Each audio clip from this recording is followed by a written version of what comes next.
Everyone, welcome back to the channel. This is Asna Khan and hope you all are doing well.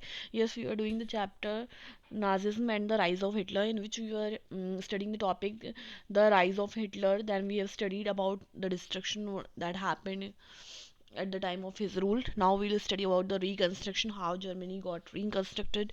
Hitler assigned the responsibility of economic recovery to the economist Hjalmar Schläche, who aimed at full production and full employment through a state-funded work creation program. तो Hitler ने भाई काम दिया economy को recover करो, किसको दिया? हजालमर sachet को, जो एक इकोनॉमिस्ट था और उसका जो एम था कि फुल प्रोडक्शन हो और फुल एम्प्लॉयमेंट हो, यानी ढेर सारा जब प्रोडक्शन होगा तो लोगों को ढेर सारा एम्प्लॉयमेंट भी मिलेगा. This project produced the famous German superhighways and the people's car, the Volkswagen. तो फॉक्स वैगन का हम सब ने नाम सुना होगा. तो आज आपको ये भी पता चल जाएगा कि ये कब शुरू हुई. तो ये जो है ये सैशे के जो है टाइम पर स्टार्ट हुई. जो इकोनॉमिस्ट था उसने जो है प्रोडक्शन कराना शुरू करा ढेर सारा कार्स का, फॉक्सवैगन का, और जर्मन की जो हाईवेज थे उनको बनवाना शुरू कर दिया. In foreign policy also Hitler acquired quick successes. जो फॉरेन पॉलिसी है उसकी में भी उसने सक्सेस हासिल करी. ही pulled out of the league of Nations in 1933, reoccupied the Rhineland in 1936, and integrated Austria and Germany in 1938 under the slogan "One people, one empire, and one leader." तो उसने जो है जो लीग थी नेशंस की उसको भी पुल कर दिया 1933 में, और वापस से उसने राइनलैंड पे कब्जा कर लिया, और फिर उसने मिला दिया ऑस्ट्रिया को जर्मनी के साथ 38 में. और फिर उसने एक स्लोगन दिया कि भाई वन पीपल है और वन एम्पायर होगा, वन ही लीडर होगा. क्योंकि आपको पता है कि वो हमेशा से डिक्टेटरशिप को सपोर्ट करता था, क्योंकि वो सब पे राज करना चाहता था. He then went on west German-speaking Sudetenland from Czechoslovakia and gobbled up the entire country. तो फिर उसने क्या करा? फिर वो गया जर्मन स्पीकिंग जो एक स्टूडेंट लैंड थी वहाँ पर भी कब्जा करा उसने, जेस्लोवाकिया पे भी करा, and गॉबल्ड up the entire country. ठीक है, पूरी कंट्री को गॉबल्ड अप कर लिया. In all of this he had the unspoken support of England. और कहीं ना कहीं इंग्लैंड उसको सपोर्ट कर रहा था बिना कुछ कहे, which had considered the Versailles verdict too harsh. क्योंकि उसको भी लगा था कि वर्सलिस वो वाला जो ट्रीटी जो थी वो बहुत ज़्यादा हार्श थी. These quick successes at home and abroad seem to reverse the destiny of the country. तो ये जो जल्दी जल्दी सक्सेस के लिए कदम उठाए गए तो रिवर्स होने लगी जो किस्मत थी जर्मनी की, बदलने लगी. यानी गरीबी जो है वो थोड़ी आप कह सकते हैं घटने लगी. Hitler did not stop here, वो यहाँ तक नहीं रुका. Sashi had advised Hitler against investing hugely in rearmament as the state still ran on deficit financing. Cautious people, however, had no place in Nazi Germany. Sashi had to leave. Hitler chose war as the way out of the approaching. यहाँ पे कह रहे हैं कि session ने advice करा Hitler को कि उसको इन्वेस्ट करना चाहिए, खर्च करना चाहिए रीआर्मामेंट में. रीआर्मामेंट क्या होता है कि दोबारा से जो है आर्मी सेटअप करना अपनी अच्छे से.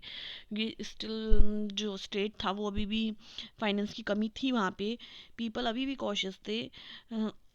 मतलब however had no place in Nazi Germany, but Nazi Germany में उनकी कोई प्लेस नहीं थी. सैशे हैड टू लीव, तो सैशे को लीव करना पड़ा. Hitler choose war as the way out of approaching economic crisis. तो हिटलर ने क्या सोचा? उसने सोचा कि जो तरीका है वो लड़ाई है. मतलब वॉर करेगा वो इकोनॉमिक क्राइसिस को ख़त्म करने के लिए. Resources were to be accumulated through expansion of territory. अब रिसोर्स भी एक्यूमुलेट करनी थी, और ट्री जो टेरिटरी थी, जो जगह थी, जो एरिया थी, उसको भी क्या करना था? बढ़ाना था, एक्सपेंड करना था. इन सितंबर 1939 जर्मनी इन्वेडेड पोलैंड. जर्मनी ने कब्जा कर लिया पोलैंड के ऊपर. ठीक है, वार में लड़ाई हो रही है. दिस स्टार्टेड अ वार, मतलब ये वर्ल्ड वॉर सेकंड की ही बात बता रही हूँ मैं आपको. This started a war with France and England. अब फ्रांस और इंग्लैंड में वॉर शुरू हो गया. In September 1940 a tripartite act pact was sign between Germany, Italy and Japan. एक ट्री पार्टेड एक्ट साइन हुआ जिसमें 3 कंट्रीज थी, इसीलिए इसका नाम ट्री पार्टाइट है. Please don't get confuse students. जिसमें कौन सी कंट्री थी? GIJ, आप याद रख सकते हो, Germany, Italy, Japan. Strengthening Hitler's claim to international power. इससे क्या हुआ? हिटलर की ताकत बढ़ रही थी, उसका खौफ भी लोगों में बढ़ रहा था, क्योंकि वो जो है सब जगह क्या कर रहा था? कब्जा कर रहा था. puppet regime supportive of Nazi Germany were installed in a large part of Europe. अब नाजी पार्टी और उसके सपोर्टर्स भी लार्ज पार्ट ऑफ यूरोप में देखे जा रहे थे. बाय द एंड ऑफ 40 और 1940 Hitler was at the pinnacle of his power. मतलब वो अपनी पावर की पीक पे था, सबसे ज़्यादा जो है वो एंजॉय कर रहा था अपनी पावर को. Hitler now move to achieve his long aim of conquering eastern Europe. और अब जो उसका सबसे बड़ा मकसद था ईस्टर्न यूरोप पे कब्जा करना, वो उसकी तरफ बढ़ रहा था. He wanted to ensure food supplies and living space for German. पर इसके लिए उसको ज़रूरत थी इस चीज़ की श्योरिटी होने की कि जब वो लड़ाई लड़ेगा, वॉर करेगा, तो फूड सप्लाई कम नहीं होनी चाहिए और रहने की भी अच्छी खासी स्पेस होनी चाहिए जर्मन्स के लिए. ही attack the Soviet union in जून 1914. तो उसने जो सोवियत यूनियन था उस पर अटैक करा 1941 में. In this historic blunder, Hitler exposed the German Western Front to British aerial bombing and the Eastern Front to the power Soviet armies. अब कहते हैं ना कि जब आपको ज़्यादा वो हो जाता है, क्या कॉन्फिडेंस आपका ओवर हो जाता है, क्योंकि हिटलर इस टाइम मैंने कहा ना अभी आपसे कि पीक पर था, सब जगह कब्जा कर रहा था, तो उसको क्या लगा कि ऐसे वो कहीं पर भी मतलब कब्जा कर लेगा लड़ाई लड़के. हमेशा सेम तो रहता नहीं है टाइम. तो इसलिए आपको कंट्रोल रखना चाहिए अपने ऊपर. उससे गलती हुई उससे, क्योंकि जब उसने सोवियत यूनियन पे अटैक करा 41 में, तो एक हिस्ट्रिक ब्लंडर वो यूज़ कराया. उससे गलती हो गई कि हिटलर ने एक्सपोज कर दिया जर्मन वेस्टर्न फ्रंट को ब्रिटिश के सामने. अब ब्रिटिश आ गया, ब्रिटिशर्स ने क्या करा, एरियल बॉम्बिंग करी. मतलब वही जो गोलीबारी होती है, फेंकते हैं वो ईस्टर्न फ्रंट में टू पावरफुल सोवियत आर्मीज पे. The Soviet red army inflicted a crushing and humiliating defeat on Germany at Stalingrad. तो क्या हुआ, जो सोवियत रेड आर्मी थी उसने क्या करा, उसने जो है मतलब ये कह रहे हैं कि सोवियत आर्मी ने फौरन क्या करा, हाउंडेड यानी किसी का पीछा करना, किसी का शिकार करना. रिट्रीटिंग जर्मन सोल्जर यानी जो अपने आप को संभाल रहे थे, अपने आप को ठीक कर रहे थे, अपनी गलती को सुधारने की कोशिश कर रहे थे, तो उनके ऊपर हमला कर दिया उसने इतने टाइम में, क्योंकि ये ब्रिटिशर्स इधर से बम गोलीबारी कर रहे थे और जो बॉम्बिंग कर रहे थे, तो ये इन्होंने यहाँ से मतलब पीछा करा इनको और पूरा शिकार कर दिया until the reach the heart of Berlin. जब तक वो बर्लिन के हार्ट यानी बीच में नहीं पहुँच गए. Establishing Soviet hegemony over the entire eastern Europe for half a century thereafter. और सोवियत ने क्या करा, अपनी जो है मतलब कब्जा जमा लिया ईस्टर्न यूरोप के ऊपर.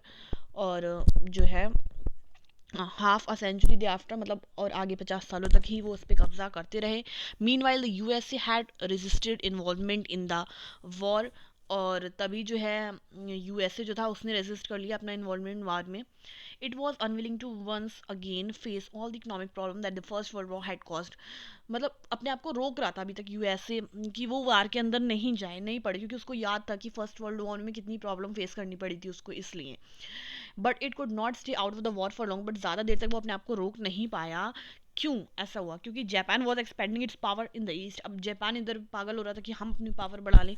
It had occupied French Indo China. उसने जो है ऑक्यूपाई कर लिया था French Indo China.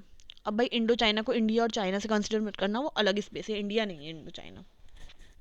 And was planning attacks on US naval basis in the Pacific. और भाई अटैक वो प्लान कर रहे थे कि अटैक करेंगे अब यूएस के नेवल बेसिस पे पैसिफिक साइड में. When Japan extended its support to Hitler. और जापान ने अपना सपोर्ट किसको दिया, हिटलर को.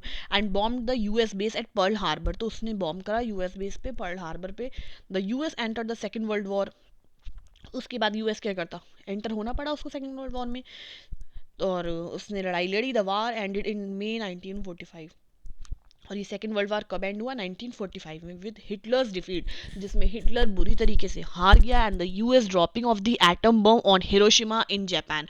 और इस बदले में, इस लड़ाई में आपको याद होगा हिरोशिमा और नागासाकी वाला अटैक, तो वो यूएस ने करा था. उसने बॉम्ब गिराया था जापान में, क्योंकि जापान से लड़ाई चल रही थी, वर्ल्ड वॉर चल रहा था, इसलिए उसने ऐसा करा, जो कि बहुत गलत था और उसका बहुत सीवियर असर हुआ, हम सबको पता है. और हम सब उसको जो है इस चीज़ के लिए क्रिटिसाइज़ करते हैं और कंडेम करते हैं ऐसी हरकत को. From this brief account of what happened in the Second World War, we now return to Helmut and his father's story, a story of Nazi criminality during the war. और कह रहे हैं हम इस अकाउंट और ये सब पढ़ने के बाद कि क्या हुआ सेकेंड वर्ल्ड वॉर में, ये हमने देख लिया और कैसे हुआ. और अब जो है हम जो स्टार्ट करा था हमने चैप्टर में स्टोरी हेलमुट की और उसके फादर की, कि उसके फादर ने जो है सुसाइड क्यों करा था, और वो एक नाजी क्रिमिनलिटी जो हुई थी वार के बीच, उसको पढ़ेंगे अब हम. ठीक है, और ये टॉपिक यहीं क्लोज करेंगे.